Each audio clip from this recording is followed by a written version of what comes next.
President Trump being shot in Butler, Pennsylvania at a campaign stop this afternoon in sweltering heat. We didn't think we would have any big momentous news stories here right prior to the big Republican National Convention. All eyes on President Biden, but unbelievable moments just a short time ago as President Trump was shot, fell behind the stands there, and law enforcement, of course, swarmed in at those first moments, and first responders, quick action to try to stop what unfolded there. And then moments later, President Trump stood up, pumped his fist into the air, his ear covered in blood, and his team now says the president is safe. So we'll start with that. But I'm lucky enough to have J.J. Carroll, who's a former Border Patrol agent who spent 24 years as the Customs and Border Patrol serving our nation, and whose father also served in the Secret Service. And literally, we were sitting down to do an interview at this moment as our phones just exploded with this news about President Trump being shot. So, JJ, welcome into the studio under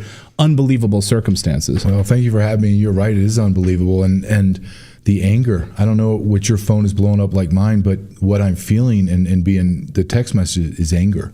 People have been saying, they've been warning about this for months now, because once you put that man, you impeached him multiple times, you try to get him in jail. They're going to try to put him in jail in a couple days.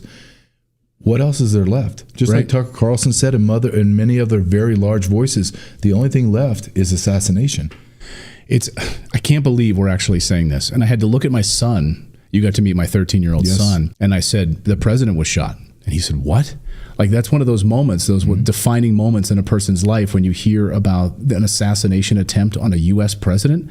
How does something like this happen? And we've said for months on this show, sadly, I've said, and the audience will say, Clayton, don't say that, don't say that. I'm telling you, they're not going to let this man become president again. No. The deep state, you've been deep in the bowels of the deep state right now, looking at them very, very closely.